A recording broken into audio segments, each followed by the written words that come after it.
चरित्र प्रधान नारी समस्या पर आधारित उपन्यास निर्मला। प्यारे बच्चों, सदा खुश रहो, सफलता तुम्हारे कदम चूमे। आज के इस वीडियो में मैं आपको निर्मला उपन्यास की प्रमुख पात्र और नायिका निर्मला क्यों है और उसकी क्या चारित्रिक विशेषताएं हैं, इस पर प्रकाश डालने जा रहे हैं। वीडियो को अंत तक देखिएगा।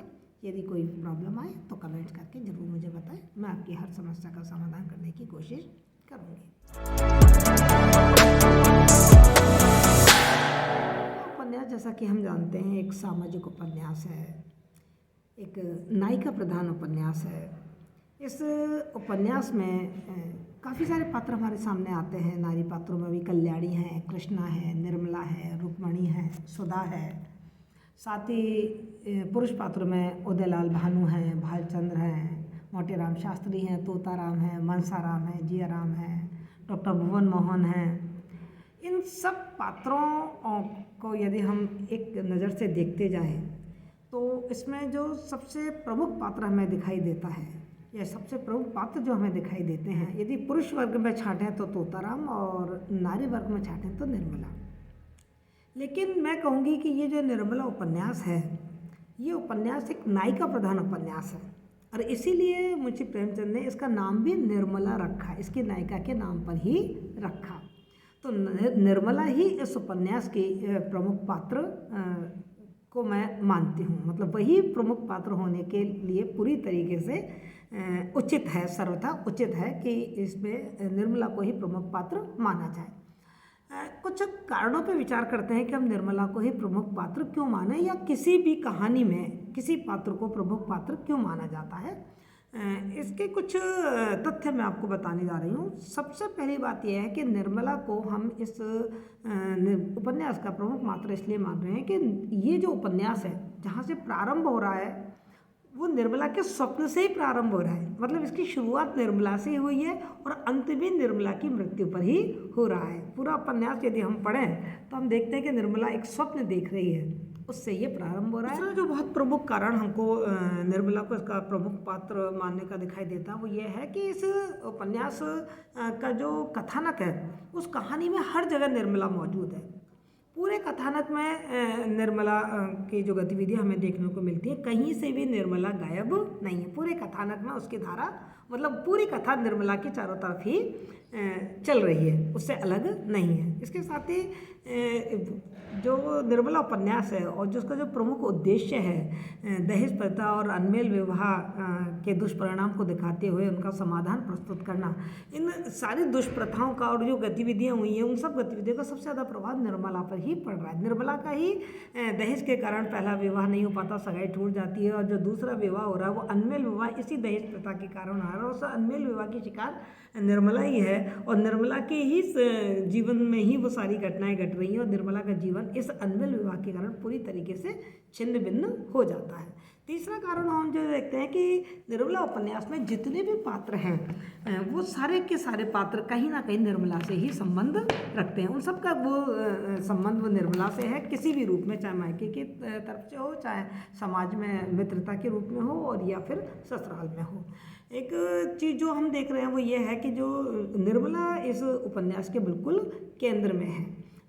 कथानक की जो प्रमुख घटनाएं हैं वो निर्मला के जीवन से ही संबंधित हैं। मतलब पूरा कथानक, पूरा जो उपन्यास है वो निर्मला के चारों तरफ ही घूम रहा है। इसलिए निर्मला को ही इस उपन्यास का प्रमुख पात्र या नायिका माना जाना चाहिए, और माना भी गया है।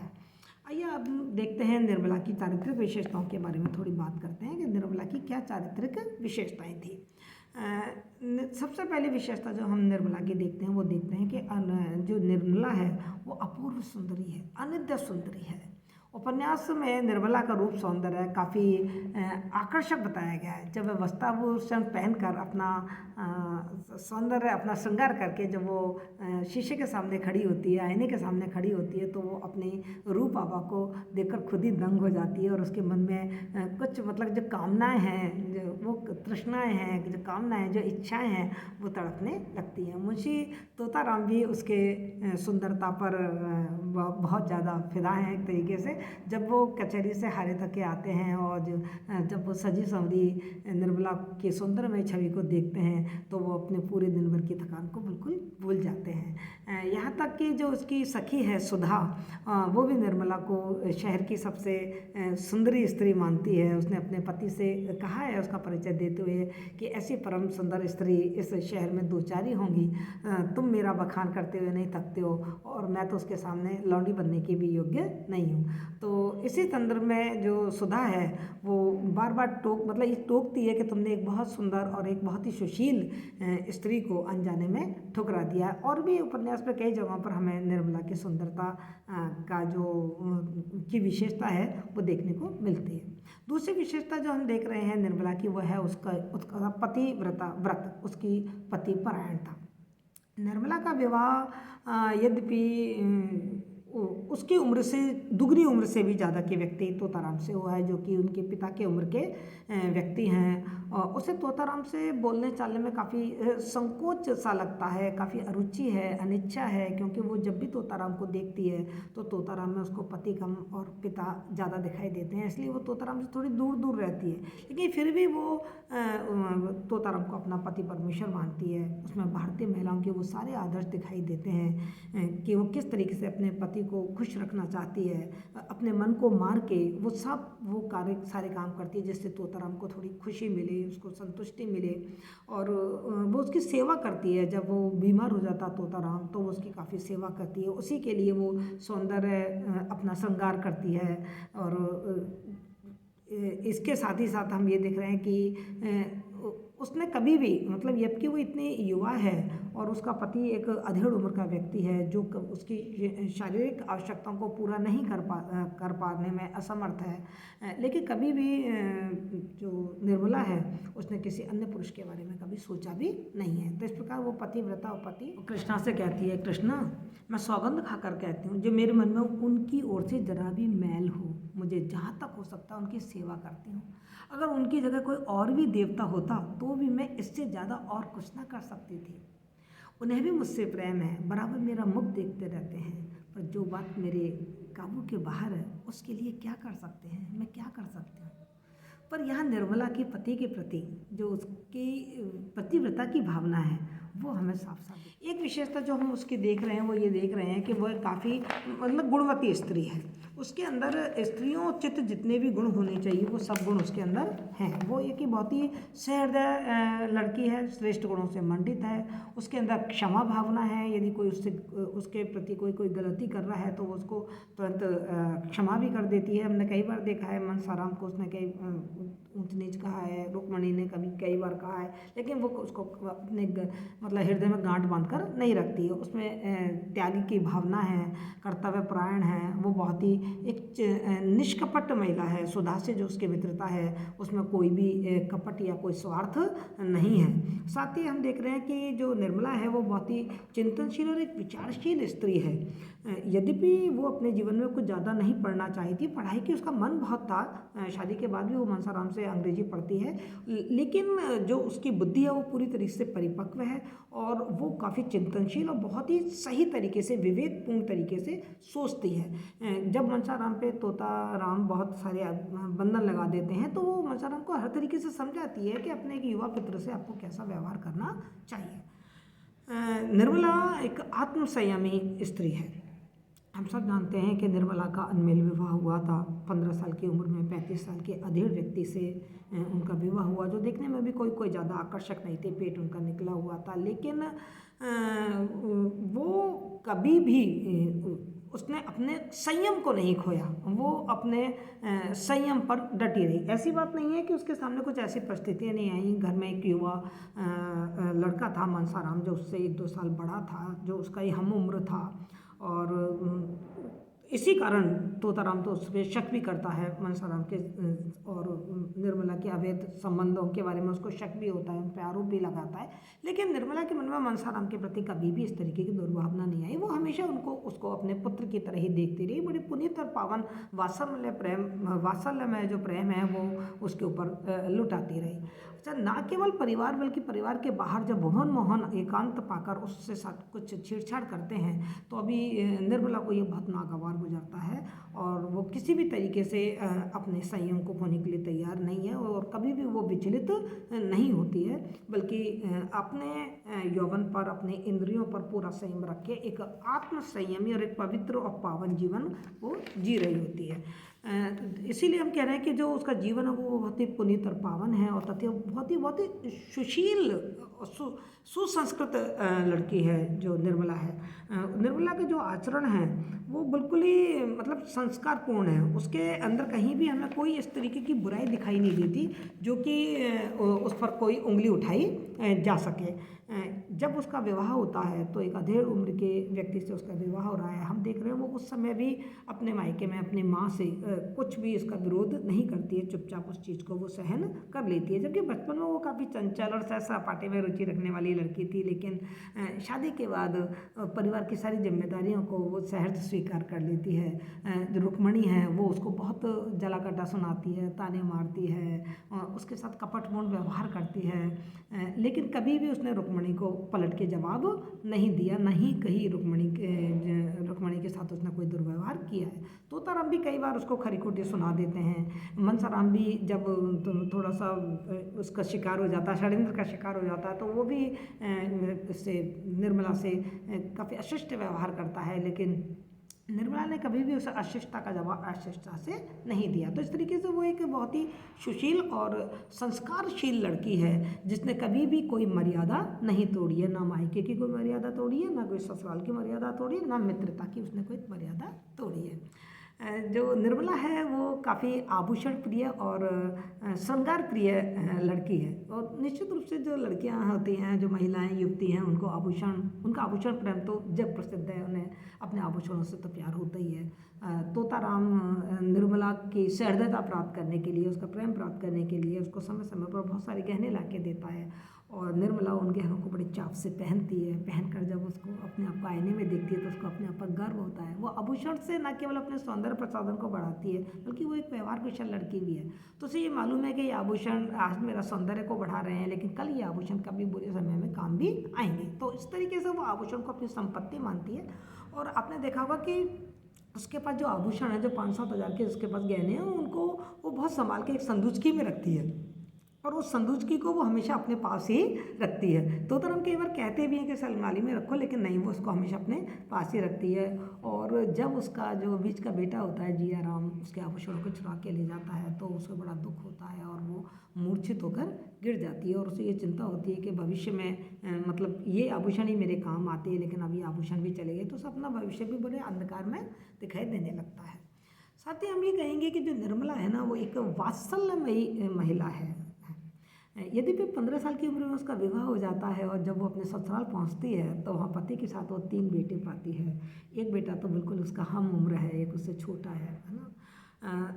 तो एकाएक तो वो उनसे अपना एक सहृदयता का व्यवहार नहीं बना पाती है, लेकिन धीरे धीरे हम ये देखते हैं कि वो तोताराम के 3 बेटों को अपना लेती है और उनसे बिल्कुल मातृवत स्नेह करती है। उनके साथ कोई सौतेली या विमाता जैसा कोई व्यवहार नहीं करती। यद्यपि उस पर आरोप लगाया जाता है, रुक्मणी बार बार उसको ताने मारती है, आसपास के लोग भी उसको ताने मारते हैं, कई बार तो तोताराम भी उसको ताना मार देता है, लेकिन हम देख रहे हैं इस पूरी कहानी में कि निर्मला के मन में कहीं भी कोई दुराव और चिड़ाव उनके प्रति नहीं है। जब तोताराम अपने बेटे को डांटता है या फटकारता है तो वो बीच बचाव करती है और बीच बचाव करके वो बच्चों का साथ देती है। छोटे बच्चे को तो वो बहुत प्यार से चुपका लेती है अपने और उसको बड़ा प्यार देती है। बच्चे को रोते देखकर बेवल हो उठी, उसने उसे छाती से लगा लिया और गोद में लिए अपने कमरे में लाकर चमकारने लगी।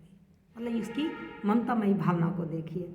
और निर्मला ने जब उसे अपने गोद में उठा लिया, वो चारपाई पर उसको नहीं सुला सकी। इस समय बालक को गोद में लिए बहुत मतलब जो तुष्टि उसको मिल रही थी वो अब तक उसको कभी भी नहीं हुई थी। तो इस तरीके से हम उसका वात्सल्यमय रूप यहाँ पर देख रहे हैं कि वो तीनों बच्चों को अच्छी तरह से खिलाती है, पिलाती है, उनकी हर चीज़ का ध्यान रखती है। और इवन देन वो कई बार तो जैसे जिया राम की तो जो खुराफातें इतनी बढ़ जाती हैं, वो बढ़ी इसलिए जाती हैं कि वो बच्चों को डांट फटकार नहीं रही है, क्योंकि उस पर आरोप लगाया जाएगा भाई तुम सौतेली माँ हो इसलिए तुम उनके साथ गलत व्यवहार करते हो। इवन देन उसको ये भी मालूम है कि उसके जो गहने हैं वो जिया राम ही चुरा के ले गया है, लेकिन वो इस डर के मारे कि उस पर फिर सौतेली माता का आरोप लगा दिया जाएगा, इसलिए वो कुछ कहना ही नहीं चाहती है। मनसाराम जब खाना नहीं खाता है तो वो खुद भी खाना नहीं खाती है और बार बार जाके वो मनसाराम को बुलाना चाहती है। तो इस तरीके से बहुत ही उसका जिद उठता है। मनसाराम जब हॉस्पिटल में है तो उस बार बार उसका मन कर रहा है कि कैसे जाके वो मनसाराम से मिले जाकर, और तोताराम ने इतना मना भी किया है, उसके बावजूद भी वो अपने जो अपना वात्सल्य है उसको नहीं छिपा पाती और वो तोताराम की इच्छा के विरुद्ध हॉस्पिटल जा पहुंचती है और मनसाराम भी उसको पाकर मतलब मात्र विवल हो जाता है, प्रेम से विवल हो जाता है और वो सारी जो अपनी अंदर की जो भड़ास है वो निर्मला पे निकाल देता है कि मैं मतलब जो अगला जन्म लेना चाहता हूँ वो तुम्हारे ही गर्भ से लेना चाहता हूँ। मतलब निर्मला की जो ममतामयी मूर्ति है वो मनसाराम के चेहरे मन मस्तिष्क पे ऐसी छाई हुई है कि वो कहता है कि मैं अगले जन्म में तुम्हारे गर्भ से ही जन्म लेना चाहता हूँ, मतलब मैं तुम्हारा सगा बेटा बनना चाहता हूँ। तो इस तरीके से हम देख रहे हैं कि जो निर्मला है वो बहुत ही वात्सल्यमयी माँ के रूप में हमारे सामने आई। अपनी नन्ही सी बेटी आशा के लिए भी वो कितनी चिंतातुर है कि जब उसे लग रहा है कि वो अब बच नहीं पाएगी और बच्चे का पालन पोषण कैसे होगा, तो वो अपनी जो ननद रुक्मणी है उससे कहती है कि बच्चे को आपके गोद में छोड़े जाती हूँ, अगर जीती जागती रहे तो किसी अच्छे कुल में विवाह कर दीजिएगा। मैं तो इसके लिए अपने जीवन में कुछ ना कर सकी, केवल जन्म भर देने की अपराधी हूँ। चाहे कुंवारी रखिएगा, चाहे विष देकर मार डालिएगा, पर कुपात्र के गले ना मरिएगा, इतनी ही आपसे विनती है। और अपनी बेटी को उनके गोद में सौंप दिया। एक स्वाभिमानी नारी है, उनसे कभी समझौता नहीं किया। आप ये देखिए कि जब उसका विवाह हो जाता है, इस तरीके से जो निर्मला है वो काफ़ी सहनशील और सहिष्णुता की प्रतिमूर्ति के रूप में हमारे सामने आकर वो अपने ससुराल में आती है और ससुराल में चाहे कैसा भी दुख सुख वो भोग रही है, लेकिन कभी भी वो अपने इस दुख सुख की चर्चा अपनी माँ से नहीं करती है। मतलब वो अपना जो स्वाभिमान है उसको बनाए रखती है, किसी के सामने अपने आप को झुकाना या गिराना नहीं चाहती है। उसके बाद जब हम देख रहे हैं कि इस घर की स्थिति बाद में बहुत जब खराब हो जाती है तो निर्मला के घर की आर्थिक स्थिति ठीक नहीं रहती, उनका घर बिक जाता है, नीलाम हो जाता है, घर का खर्चा चलाना मुश्किल हो जाता है। तो सुधा उसकी सहेली है और वो काफ़ी सामर्थ्यवान है, उसके पास पैसा है, लेकिन वो कभी भी सुधा से भी कोई भी एक भी पैसा नहीं मांगती और ना ही अपने मायके में किसी से हाथ पसारती है कि वो उससे सहायता करे। उसकी जो बहन है कृष्णा, वो उससे भी कभी भी इस तरीके की कोई सहायता नहीं मांगती है। और साथ ही आप ये देखेंगे कि उसको अपना स्वाभिमान भी इतना प्यारा है कि जब वो समझ जाती है कि तोताराम क्या चाहते हैं, कि मनसाराम उसको पढ़ा रहा है लेकिन उसको लग रहा है कि तोताराम उस पर शक कर रहा है, तो वो तुरंत ही उससे पढ़ना भी छोड़ देती है। मतलब अपने स्वाभिमान की रक्षा करने के लिए वो बहुत ही सतर्क और सचेत है। निर्मला है, उसका जो स्वभाव है वो बहुत ही सहनशील, सहिष्णुता की प्रतिमूर्ति के रूप में हम उसे देख रहे हैं शुरू से लेकर अंत तक। उसके जीवन की जो घटनाएं आप देखिए कैसे किया जा रहा है, लेकिन वहाँ वो विरोध नहीं कर रही है, उसको अपना भाग्य मान रही है और अपना भाग्य मान के वो चुपचाप वो विवाह करके अपने ससुराल आ जाती है। और ससुराल में जब वो देखती है कि उसकी जो ननद है वो इतना कटु व्यवहार करती है, इतनी जलीकट्टी उसको सुनाती है, लेकिन वो उसके विरुद्ध भी कोई शिकायत नहीं करती है और वो भी वो सुनती रहती है। बच्चे भी उसके ऊपर कई बार जो जिया राम है वो कई बार उसके ऊपर आरोप प्रत्यारोप लगाता है, उसके साथ संवेदनहीन हो जाता है, लेकिन वहाँ भी कोई भी शिकायत नहीं कर रही है, चुपचाप से। मतलब हर चीज़ को वो अपनी किस्मत मान के कि ये तो मेरी किस्मत है, ये तो कि मेरी किस्मत का खेल है। चाहे उसके ऊपर उसके आभूषण चोरी हो जाते हैं तो उसको भी वो यही कह के टाल देती है कि ये मेरे किस्मत का खेल है। मुंशी जी घर छोड़ के चले जाते हैं, उसको भी अपनी किस्मत अपना भाग्य मानकर चुपचाप सहन कर लेती है। डॉक्टर साहब ने जो उसके साथ इतनी छेड़छाड़ की तब भी वो सहन करके बाहर आ जाती है, कुछ मतलब बहुत डॉक्टर साहब को कुछ नहीं कह पाती है और सुधा समझ जाती है कि क्या बात है, लेकिन उसने उसको भी सहन मतलब कर लिया। सहन करने के बाद स्वीकार नहीं किया, लेकिन हाँ कोई भी उसने इस तरीके का कोई विरोध या विद्रोह नहीं। जो जीवन काल है वो बहुत लंबा नहीं रहा है, लेकिन बड़ा संघर्षपूर्ण रहा है इस उपन्यास में। और मुंशी प्रेमचंद ने निर्मला को एक आदर्श स्त्री के रूप में चित्रित करते हुए हमारे सामने एक संघर्षशील, एक जुझारू स्त्री के रूप में हमारे सामने प्रस्तुत किया। ये विशेषताएं हम निर्मला के चरित्र में पाते हैं और इस उपन्यास में निर्मला के इस चरित्र को मुंशी प्रेमचंद ने बड़ी उत्कृष्टता के साथ हमारे सामने रखा है कि एक स्त्री किस तरीके से परिस्थितियों के शिकार होते हुए भी, परिस्थितियों से जूझती हुई भी और जूझते जूझते लड़ते लड़ते चाहे अपने प्राण त्याग दिए उसने, लेकिन उसने अपने आदर्शवादिता, अपनी कर्तव्य परायणता को नहीं